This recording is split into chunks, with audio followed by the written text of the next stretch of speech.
اللہ آسمانوں اور زمین کا نور ہے. اس کے نور کی مثال ایسی ہے کہ گویا ایک طاق ہے جس میں ایک چراغ ہے، اور چراغ ایک قندیل میں ہے، اور قندیل ایسی صاف شفاف ہے کہ گویا موتی کا سا چمکتا ہوا تارا ہے. اس میں ایک مبارک درخت کا تیل جلایا جاتا ہے، یعنی زیتون کا، کہ نہ مشرق کی طرف ہے نہ مغرب کی طرف.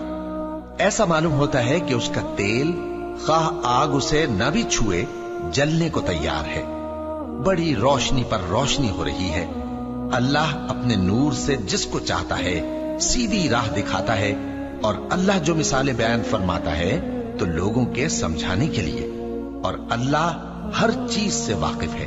وہ قندیل ان گھروں میں ہے جن کے بارے میں اللہ نے ارشاد فرمایا ہے کہ بلند کیے جائیں اور وہاں اللہ کے نام کا ذکر کیا جائے، اور ان میں صبح و شام اس کی تسبیح کرتے ہیں. ایسے لوگ جن کو اللہ کے ذکر اور نماز پڑھنے اور زکات دینے سے نہ سوداگری غافل کرتی ہے نہ خرید و فروخت.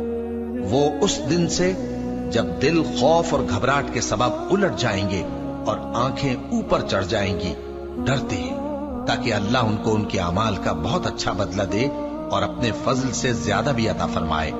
اور اللہ جس کو چاہتا ہے بے حساب رزق دیتا ہے. اور جن لوگوں نے کفر کیا ان کے اعمال کی مثال ایسی ہے جیسے میدان میں ریت کہ پیاسا اسے پانی سمجھے، یہاں تک کہ جب اس کے پاس آئے تو اسے کچھ بھی نہ پائے، اور اللہ ہی کو اپنے پاس دیکھے تو وہ اسے اس کا حساب پورا پورا چکا دے، اور اللہ جلد حساب کرنے والا ہے.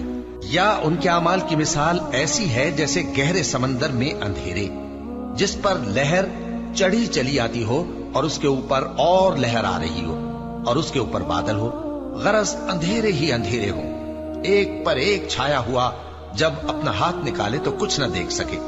اور جس کو اللہ روشنی نہ دے اس کو کہیں بھی روشنی نہیں مل سکتی. کیا تم نے نہیں دیکھا کہ جو لوگ آسمانوں اور زمین میں ہیں اللہ کی تسبیح کرتے رہتے ہیں، اور پر پھیلائے ہوئے پرندے بھی، اور سب اپنی نماز اور تسبیح کے طریقے سے واقف ہیں، اور جو کچھ وہ کرتے ہیں سب اللہ کو معلوم ہے. اور آسمان اور زمین کی بادشاہی اللہ ہی کے لیے ہے، اور اللہ ہی کی طرف لوٹ کر جانا ہے. کیا تم نے نہیں دیکھا کہ اللہ ہی بادلوں کو چلاتا ہے، پھر ان کو آپس میں ملا دیتا ہے، پھر ان کو تہ بتہ کر دیتا ہے، پھر تم دیکھتے ہو کہ بادل سے مے نکل کر برس رہا ہے، اور آسمان میں جو اولوں کے پہاڑ ہیں ان سے اولے نازل کرتا ہے، تو جس پر چاہتا ہے اس کو برسا دیتا ہے، اور جس سے چاہتا ہے ہٹا رکھتا ہے. اور بادل میں جو بجلی ہوتی ہے اس کی چمک آنکھوں کو خیرہ کر کے بینائی کو اچ کے لیے جاتی ہے. اللہ ہی رات اور دن کو بدلتا رہتا ہے. اہل بصارت کے لیے اس میں بڑی عبرت ہے.